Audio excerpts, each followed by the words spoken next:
Paz de Cristo, meus irmãos.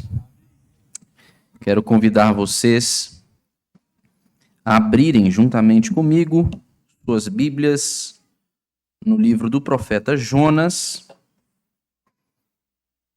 dando continuidade, assim, a essa nossa série de exposições no livro do profeta Jonas. Livro do profeta Jonas, capítulo de número 3, versos de 1 a 10. Jonas, capítulo de número 3, versos de 1 a 10.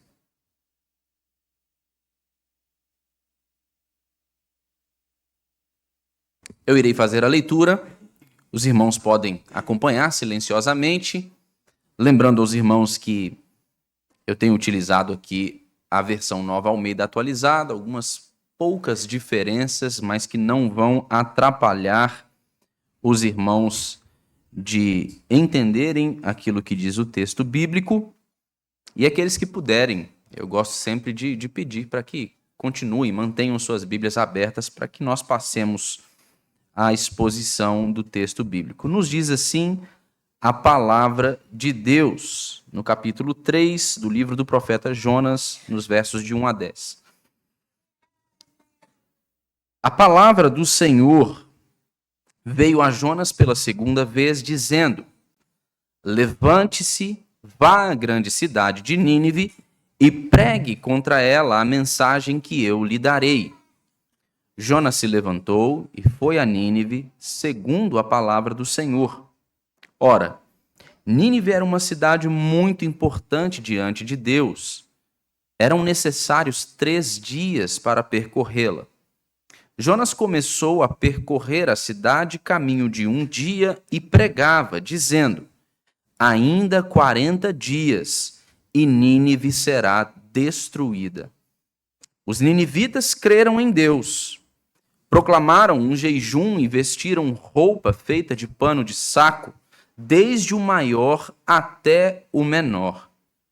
Quando esta notícia chegou ao rei de Nínive, ele se levantou do seu trono, tirou os trajes reais e cobriu-se de pano de saco e sentou-se sobre cinzas. E mandou proclamar e divulgar em Nínive o seguinte: por mandado do rei e dos seus nobres, ninguém, nem mesmo os animais, bois e ovelhas, pode comer coisa alguma. Não lhes deem pasto, nem deixem que bebam água. Todos devem ser cobertos de pano de saco, tanto as pessoas como os animais. Então clamarão fortemente a Deus e se converterão, cada um do seu mau caminho e da violência que há nas suas mãos. Quem sabe, talvez Deus se volte e mude de ideia, e então se afaste do furor da sua ira, para que não pereçamos. Deus viu o que fizeram, como se converteram do seu mau caminho, e Deus mudou de ideia quanto ao mal que tinha dito que lhes faria e não o fez. Vamos orar? Pai querido, nós mais uma vez nos colocamos aqui em oração diante da presença do Senhor, agora humildemente suplicando a bênção da iluminação do Espírito Santo, somente por meio da atuação do Teu Espírito em nós, é que nós podemos compreender corretamente aquilo que o Senhor tem para nos ensinar por meio da Tua palavra. E, Senhor, nós viemos aqui com fome de ouvir a Tua palavra. Nós viemos aqui desejosos de recebermos a instrução do Senhor. Senhor, o Senhor nos conhece, sabe o quanto somos necessitados da Tua graça. Por isso nós pedimos, fale conosco, alimenta-nos com o pão vivo que é a Tua palavra. Senhor, nós te pedimos estas coisas humildemente, em nome de Jesus. Amém. Nínive, nós já vimos, irmãos, era a capital do Império Assírio. E assim como o Império, também a cidade de Nínive, eles eram normalmente conhecidos por sua violência contra os seus inimigos. Nós já vimos aqui que eles tinham o costume de destruírem cidades inteiras. Eles deportavam populações em massa e eles se orgulhavam de sua crueldade nas suas crônicas de guerra. E agora, nesse texto que nós temos diante de nós podemos ver que por meio da pregação do profeta Jonas, os habitantes da principal cidade do Império Assírio, os ninivitas, eles haviam sido expostos a uma sentença de juízo divino. Eles agora ficaram sabendo que o seu pecado, a sua violência, a sua crueldade havia chegado diante de Deus e Deus estava dando a eles um tempo para que eles se arrependessem do seu pecado e da sua violência e se voltassem para Deus. Caso contrário, eles seriam destruídos. Os habitantes dessa cidade não tiveram outra alternativa a não ser se renderem, se dobrarem diante do anúncio, da proclamação desta sentença de juízo divino da parte de Deus por meio do profeta Jonas.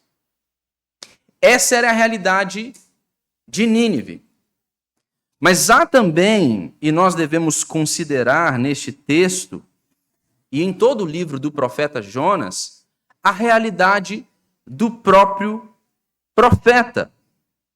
Jonas, que era o mensageiro de Deus aos ninivitas, era um homem, nós já vimos, que não queria estar ali. Jonas não queria anunciar a palavra de Deus aos ninivitas. Jonas não queria estar ali porque ele repudiava os assírios. Jonas odiava aquelas pessoas. Jonas queria que os ninivitas fossem castigados por anos de opressão e de violência contra o seu próprio povo, contra os israelitas. E quando ele foi chamado pela primeira vez por Deus, Jonas então fugiu. Só que depois de uma experiência perturbadora com a providência divina, Jonas se viu diante do chamado de Deus uma outra vez, e é o que nós lemos aqui. A segunda comissão de Jonas, se nós compararmos os 2 primeiros versículos do capítulo 3 com os 2 primeiros versos do capítulo de número 1, nós vamos ver que ela é idêntica à primeira. Deus não revogou a missão que ele havia dado a Jonas só porque o profeta tinha desobedecido a sua palavra, só porque Jonas havia virado as suas costas para Deus. E aqui é possível que nós tenhamos diante de nós uma das maiores ironias que são descritas aqui no livro do profeta Jonas. Existem várias ironias. O livro de Jonas está cheio delas, mas talvez esta seja a maior das ironias. Que ironia é essa? O homem que menos queria que Nínive se arrependesse é aquele que Deus usa como um seu instrumento para chamar a cidade de Nínive ao arrependimento. Em contrapartida, o povo que qualquer um de nós haveria de concordar que jamais mereceria ouvir sobre a misericórdia divina é justamente aquele povo que a recebe de forma mais cativante no livro de Jonas. Irmãos, essa passagem não é só uma narrativa impressionante sobre o poder da pregação da palavra de Deus. Essa passagem, irmãos, é uma janela aberta para o coração de Deus que pulsa com misericórdia soberana para além das fronteiras que os homens tendem a estabelecer, para além dos muros que os homens costumam erguer. Sejam essas fronteiras étnicas, sejam fronteiras nacionais, sejam fronteiras morais ou religiosas. Esse texto aqui, irmãos, nos ensina que a graça de Deus não pode ser limitada por essas fronteiras. A misericórdia de Deus não pode ser limitada por essas fronteiras. Esse texto nos ensina, irmãos, que a graça de Deus não é propriedade de nenhum povo, de nenhuma denominação ou instituição religiosa, não pode ser encaixotada por nenhum sistema de doutrina. A graça e a misericórdia de Deus alcançam quem Deus deseja alcançar.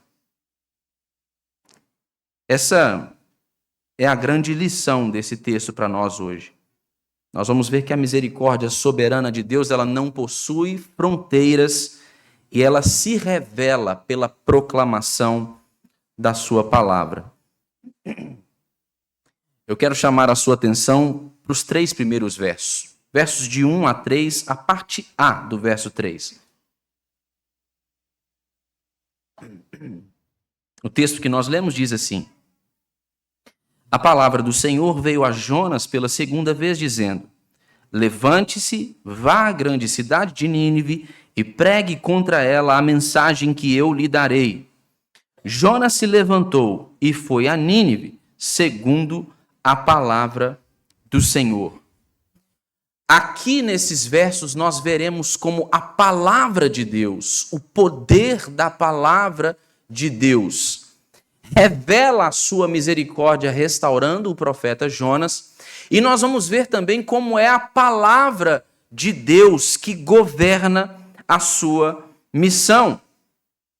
Deus, irmãos, não abandonou o seu propósito missionário para com a cidade de Nínive só porque o seu instrumento humano falhou, só porque o seu instrumento humano não quis dar-lhe ouvidos. Irmãos, a missão de Deus não está condicionada à fidelidade do seu mensageiro. Deus não teve que ir atrás de uma outra pessoa. Deus não precisou recalcular a rota e definir um outro plano de ação para poder salvar os ninivitas. Deus não foi correndo atrás de Jonas para poder explicar para eles por que os ninivitas também mereciam uma chance de se arrependerem. O que nós lemos ao longo da história narrada no livro do profeta Jonas é que a providência de Deus arrastou Jonas para o centro da sua vontade. Foi isso o que Deus fez. E a palavra do Senhor, então, foi ao encontro de Jonas, como da primeira vez, mas agora o recomissionando, dando a ele uma outra oportunidade de obedecer ao Senhor e de não se voltar mais contra a sua palavra, indo então até a cidade de Nínive para proclamar a sua mensagem. E o verso 2 que nós lemos aqui chama a nossa atenção de uma maneira especial. Ele diz que a palavra do Senhor foi essa: levante-se, vá à grande cidade de Nínive, e veja só, e pregue contra ela a mensagem que eu lhe darei. O hebraico aqui, no texto original, irmãos, ele usa uma linguagem que expressa a natureza da pregação, da proclamação da mensagem que Jonas tinha de fazer aos ninivitas. Jonas não deveria ir à cidade de Nínive para poder negociar termos de rendição com os ninivitas. Jonas estava sendo enviado a Nínive para proclamar a mensagem de Deus. Jonas estava indo à cidade de Nínive para fazer um anúncio, um comunicado. E a forma do comunicado aqui, ela é imperativa. E o conteúdo do comunicado aqui pertence a quem estava enviando o mensageiro. Jonas não carrega a sua própria mensagem. Jonas não fala algo de si mesmo. Jonas não anuncia aquilo o que ele mesmo pensava a respeito dos ninivitas.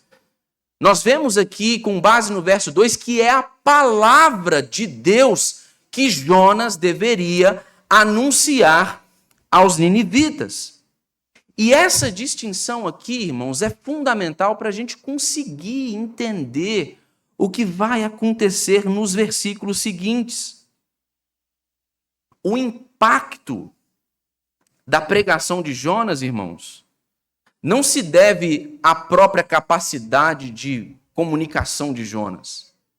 Não é porque ele era um pregador muito eloquente, não é porque ele usava as palavras corretas, ele se atinha aos melhores métodos, ele organizava as ideias de maneira clara para as pessoas, muito pelo contrário. Tudo que a gente pode saber sobre Jonas, conforme é narrado aqui no texto da Escritura, leva a gente a sugerir que Jonas não estava nem mesmo muito entusiasmado com essa tarefa que Deus havia dado para ele. Jonas continuava, isso vai ficar claro para nós, irmãos, no capítulo 4. Jonas continuava não querendo estar ali. Ele continuava não querendo ser o porta-voz da palavra de Deus para os ninivitas. Irmãos, isso só nos mostra que a eficácia da proclamação repousa exclusivamente no poder da palavra de Deus e não na eficiência ou na fidelidade do seu mensageiro. Isso leva a gente a algumas considerações importantes aqui. A missão de Deus não pertence aos seus agentes.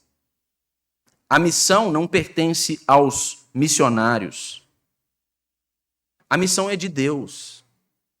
A missão pertence ao Senhor. Seus mensageiros podem falhar como Jonas falhou. Eles podem ter medo, eles podem fugir, eles podem desanimar ao longo do processo. Eles podem, assim também como Jonas, entrar em conflito com a graça e com a misericórdia de Deus, com a vontade de Deus. Mesmo assim, irmãos, a nossa relutância em obedecer ao Senhor não pode colocar limites para a misericórdia de Deus. A nossa relutância em obedecer ao Senhor não irá significar uma fronteira que a misericórdia de Deus não pode transpor. O Senhor, por meio da sua palavra, que como diz o profeta Isaías no capítulo 55, no verso 11, a sua palavra que não volta vazia, ele não só restaura os seus servos, como fez com Jonas, como também ele garante que a sua missão chegue ao destino que ele mesmo determinou. Irmãos, a nossa relutância em obedecer à vontade de Deus não colocará limites intransponíveis para a sua misericórdia. Deus faz aquilo o que ele quer, da maneira como ele deseja, no tempo por ele mesmo determinado. Mas veja os versos seguintes, nós vamos ver da parte B do verso 3 até o verso 9, que a palavra de Deus, então, ela atravessa as fronteiras étnicas que existiam no tempo do profeta Jonas e ela abate o orgulho imperial dos ninivitas. O texto no verso 4 diz assim: Jonas começou a percorrer a cidade caminho de um dia e pregava, dizendo: ainda 40 dias e Nínive será destruída. Essa é a palavra que o profeta Jonas anunciou aos ninivitas. Essa pregação curta, apenas 5 palavras, uma sentença curta. Certamente, ele deve ter falado mais do que isso, mas esta é a síntese, a suma. A mensagem do profeta Jonas para os ninivitas era um anúncio de uma sentença de juízo da parte de Deus contra a impiedade, a crueldade e a violência dos ninivitas. É uma declaração de juízo com um tempo limitado para que os destinatários dessa mensagem se arrependessem das suas obras. E veja o que diz o verso 5. O verso 5, ele registra, então, qual é a resposta da cidade de Nínive ao anúncio que é feito pelo profeta Jonas. Diz assim: os ninivitas creram em Deus, proclamaram um jejum e vestiram roupa feita de pano de saco, desde o maior até o menor. Alguns estudiosos bíblicos questionam a natureza da conversão ou do arrependimento dos ninivitas aqui. Esse ato, de proclamar um jejum, de vestir roupas feitas de pano de saco, era um ato comum naquele tempo, no Antigo Oriente Próximo, para poder indicar arrependimento.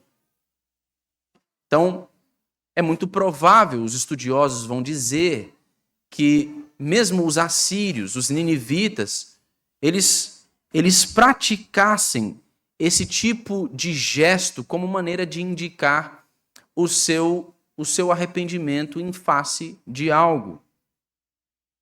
E aí eles vão dizer então, olha, aparentemente, esse arrependimento dos ninivitas aqui foi um arrependimento pontual a respeito de obras pontuais, mas que não perdurou. E isso vai ficar claro, segundo esses estudiosos, porque séculos mais tarde, não demorou muito tempo e esse império foi completamente destruído. Mas chama a atenção aqui o fato de que o verso 5 começa dizendo que os ninivitas creram em Deus. Essa é uma outra questão para eles, porque o Deus referido aqui não é o Deus cujo nome é Yahvé, mas é Elohim. Era um nome um pouco mais genérico, de certa maneira, o Elohim, usado para Deus. Yahvé é o nome que designa Deus como um Deus de pacto, de aliança. Quando a gente vai olhar a conversão dos navegantes pagãos, eles oram a Yahvé. Então, para alguns desses estudiosos, isso é um indicativo de que eles entram em uma relação pactual com Deus agora. Mas o texto aqui diz que os ninivitas creram em Deus Elohim. Só que veja só, o verbo hebraico que é designado aqui para indicar este ato de crer dos ninivitas é o mesmo que é utilizado em Gênesis no capítulo 15, no verso 6, que diz que Abrão creu no Senhor e isso lhe foi atribuído por justiça.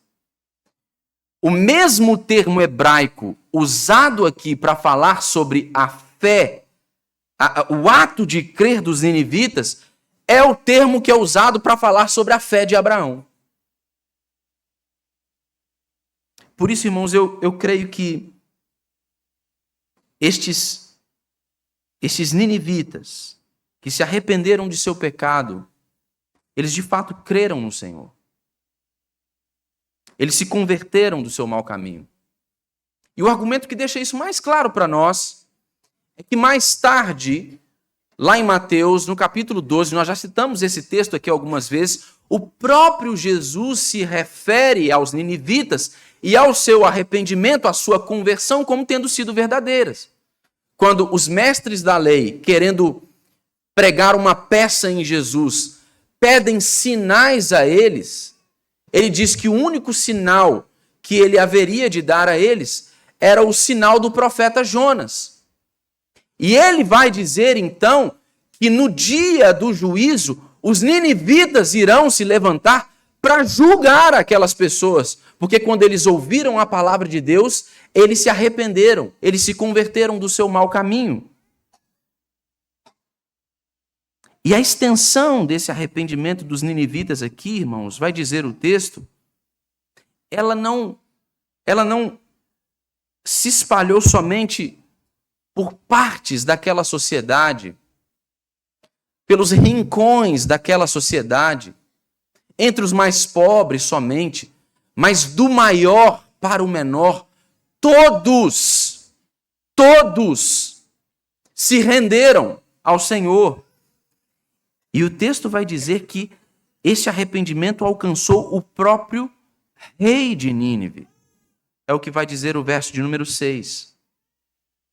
E em um ato que naquele tempo configurava um ato de profunda humilhação, o texto vai dizer que o rei ele se despiu das suas vestes reais, ele se vestiu com panos de saco e ele se assentou sobre cinzas. O homem mais poderoso daquela cidade se rendeu à palavra de Deus, reconheceu a sua miséria e a sua necessidade da graça e da misericórdia do Senhor. E nos versos 7 e 8, o texto vai dizer para a gente que o rei foi além ainda. Ele emitiu um decreto real para estabelecer este rito de arrependimento como uma ordem imperial para todos os habitantes da cidade, incluindo seus animais. Tiveram que fazer pano de saco para vestir os bois e as ovelhas e tiveram que privá-los de alimento e de água enquanto eles estivessem em jejum também. O que chama a nossa atenção aqui é a maneira como o rei ordena que todos ali clamem a Deus e se arrependam do seu mau caminho e da violência que eles haviam praticado. Chama a nossa atenção porque o resultado aqui do anúncio da palavra de Deus feito pelo profeta Jonas é uma consciência clara naqueles homens dos pecados que eles haviam cometido pelo Senhor. No primeiro chamado de Deus ao profeta Jonas, ele diz a Jonas que a maldade dos ninivitas havia chegado diante dele. A violência, a crueldade, a impiedade. Deus conhecia aquilo que os ninivitas estavam fazendo. Deus sabia que eles carregavam sangue nas mãos. E depois de ouvirem a palavra de Deus sendo proclamada pelo profeta Jonas, eles tomam consciência do seu próprio pecado. O rei ordena que eles clamem a Deus e se arrependam do seu mau caminho e se convertam da violência que haviam praticado. A esperança do rei é descrita no versículo 9. O rei espera que Deus possa mudar de ideia quanto ao juízo que ele havia pronunciado, afastando dos ninivitas a sua ira e preservando-lhes a vida. Aqui, meus irmãos, nós temos uma clara demonstração de que não existem limites étnicos ou nacionais para a misericórdia divina. Israel havia recebido a lei de Deus. Israel havia recebido os oráculos de Deus. Israel tinha o templo, o sacerdócio, as promessas. Nínive, ao contrário de Israel, não gozava de nenhum desses privilégios. Mas quando a palavra de Deus chegou àquela cidade, pela boca de um profeta relutante, rebelde, nada entusiasmado, a palavra de Deus então produziu efeito naquela cidade. Isso, irmãos, porque assim como o poder da palavra de Deus e a sua eficácia não residem no mensageiro, o mesmo é verdade em relação aos seus destinatários. O poder e a eficácia da palavra de Deus não dependem dos receptores da sua mensagem. É a autoridade soberana e a misericórdia de Deus que garantem a salvação daqueles a quem Ele ama. É o poder da sua palavra. E é a força da sua graça e da sua misericórdia que quebram todas as barreiras para que Ele salve aqueles a quem Ele quer salvar. Em último lugar, o verso 10 nos oferece então um retrato surpreendente da misericórdia de Deus. Veja o que diz o verso 10. Deus viu o que fizeram, como se converteram do seu mau caminho.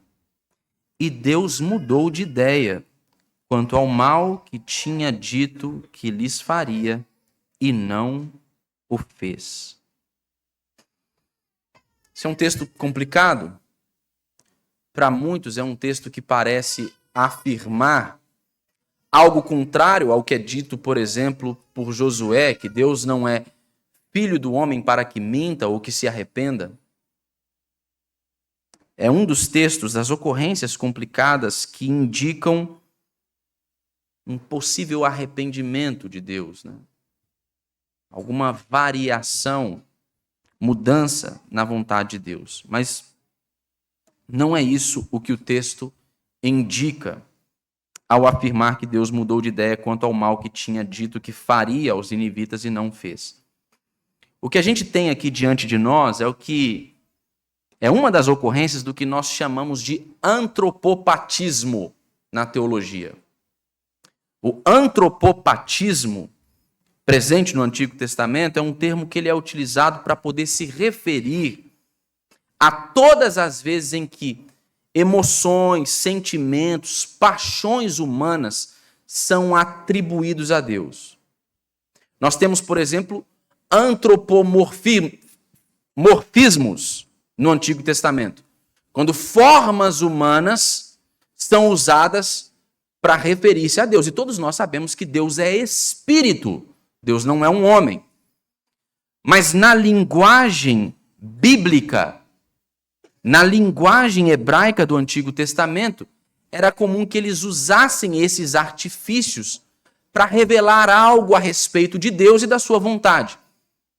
Então, é isso o que está acontecendo aqui. Os autores bíblicos estão usando elementos que dizem respeito a emoções humanas para poder se referir a Deus. Contudo, irmãos, embora ele use essa linguagem aqui, o que nós vemos, o que ela revela, não é qualquer tipo de mutabilidade no ser ou na vontade divina. Mas o que a gente vê aqui é a fidelidade de Deus que age dentro da sua própria estrutura moral relevada. Quando Deus ele ameaça o ímpio e ele poupa o que se arrepende, Deus não está revelando inconstância, irmão. Deus não está mudando de ideia. Deus está agindo soberanamente e de maneira consistente com a sua própria natureza, que é de misericórdia e justiça. Essa interpretação está alinhada com o que o próprio Deus revela sobre si mesmo em Jeremias, no capítulo 18, nos versos 7 e 8, que diz assim: Deus falando ao profeta Jeremias: no momento em que eu falar a respeito de uma nação ou de um reino para o arrancar, derrubar e destruir, se essa nação se converter da maldade contra a qual eu falei, também eu mudarei de ideia a respeito do mal que pensava fazer-lhe. O padrão aqui, irmãos, portanto, está estabelecido na própria revelação divina. Esse anúncio de julgamento que Deus faz não é uma fatalidade irrevogável. O evangelho não é composto de um anúncio claro de condenação para os ímpios. Não é assim. Mas todos aqueles que creem e se arrependem são salvos, então, pela graça de Deus em Cristo Jesus. O mesmo é verdade sobre esse anúncio de juízo de Deus aos ninivitas. Esse anúncio de juízo é também um convite da graça para que eles abandonem os seus maus caminhos. Portanto, se eles abandonam os seus maus caminhos, se eles se arrependem, Deus então não faz o mal que ele havia prometido a fazer contra eles. O anúncio de juízo que Deus está fazendo aqui é um chamado ao arrependimento. No capítulo 4, no início do capítulo 4, quando Jonas vai revelar o seu descontentamento com Deus, ele vai dizer assim: olha, Deus, é por isso que eu não queria ir lá para Nínive. Eu sabia que no momento que eu aceitasse o seu chamado para poder falar que o Senhor ia destruir aquela cidade, era isso que ia acontecer. Jonas já sabia que aquele anúncio, aquela sentença judicial divina era um convite da graça de Deus. Era uma oportunidade, um chamado ao arrependimento. Então é isso o que este texto aqui está revelando. E aqui, irmãos, nós vemos que a misericórdia de Deus, ela não possui não somente fronteiras étnicas e nacionais, mas também ela não possui fronteiras morais ou fronteiras religiosas. Nínive, irmãos, não foi alvo da misericórdia de Deus por causa do seu bom procedimento. Nós aprendemos que os ninivitas eram um povo perverso, violento. Os ninivitas, irmãos, não pertenciam ao povo da aliança. Mais do que isso, os ninivitas eles eram inimigos implacáveis do povo de Deus, da nação de Israel. Os ninivitas não possuíam a liturgia correta. Não sabiam o que era o culto ao Deus vivo. Não eram adoradores do único Deus verdadeiro, de Yahvé. Mas ainda assim, Deus quis revelar-se a eles de maneira salvadora. Deus quis estender a sua misericórdia para além de qualquer fronteira, para salvar os ninivitas. Irmãos, a misericórdia é um atributo divino que alcança soberanamente todos aqueles a quem Deus deseja alcançar. Foi assim com a gente também. Nós também fomos alcançados pela graça de Deus, com a sua misericórdia, vencendo fronteiras do tempo e do espaço para que a gente estivesse aqui hoje, vivendo em comunhão com Deus. Deus continua estendendo a sua misericórdia para além de qualquer fronteira, de quaisquer muros que nós insistamos em erguer. Hoje é dia de nós participarmos da mesa de nosso Senhor Jesus Cristo, da ceia. E eu fico pensando nos homens assentados com Jesus àquela mesa no dia em que ele instituiu este sacramento. Homens imperfeitos, relutantes, homens difíceis, com um passado terrível, um histórico de rebeldia, homens que imaginavam um reinado messiânico totalmente diferente daquele que Jesus estava trazendo e revelando por meio da sua obra. Depois de Jesus terminar a refeição com os seus discípulos, depois de ser traído por um daqueles discípulos, de ser entregue para ser morto, A maioria daqueles homens fugiu. Pedro negou a Jesus veementemente. Disse nunca ter andado com ele, nunca tê-lo conhecido. Muitos daqueles discípulos, depois que Jesus foi morto, foram retomar as suas vidas, seus antigos empregos, os outros modos e meios de subsistência que eles tinham antes de conhecerem a Jesus e de serem convidados para seguirem a Jesus. Voltaram para suas casas, para suas cidades, se esqueceram da palavra de Jesus, da promessa da ressurreição. Mas quando Jesus ressuscita dos mortos, então a sua graça, a sua misericórdia, restaura aqueles homens e faz deles suas testemunhas, seus mensageiros. Eles recebem, são revestidos de poder do alto, poder do Espírito de Deus, para serem testemunhas do Evangelho e de Cristo Jesus.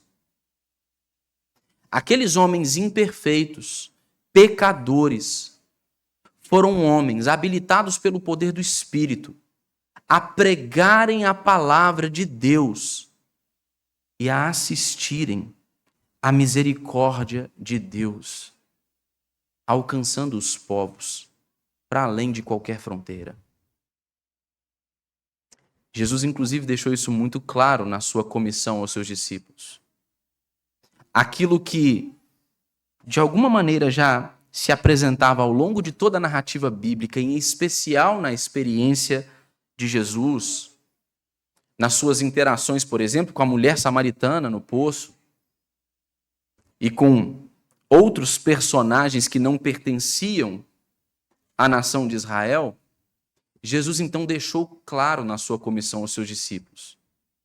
Disse a eles que eles deveriam ser as suas testemunhas em Jerusalém, em Samaria e até os confins da terra. Jesus estava deixando claro aquilo que a Escritura já estava nos mostrando de maneira ainda incipiente, talvez não tão clara.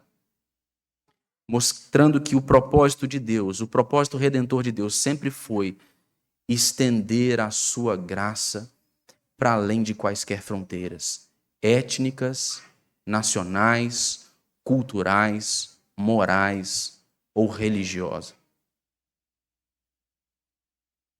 Ao longo do tempo, dos séculos, ao longo do ministério da igreja, nós continuamos erguendo muros, irmãos.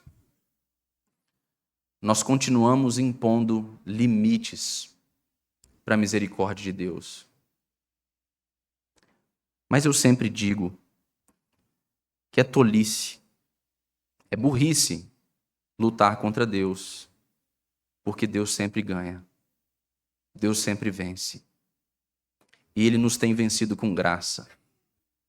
Mesmo quando nós somos maus mensageiros, maus propagadores da sua palavra, mesmo quando nós insistimos em erguer muros, Ele insiste também em fazer com que a sua misericórdia ultrapasse qualquer fronteira. Ele fez isso com Jonas, Ele fez isso com os discípulos, Ele fez isso conosco e Ele continuará a fazer isso até o dia de Cristo. Amém.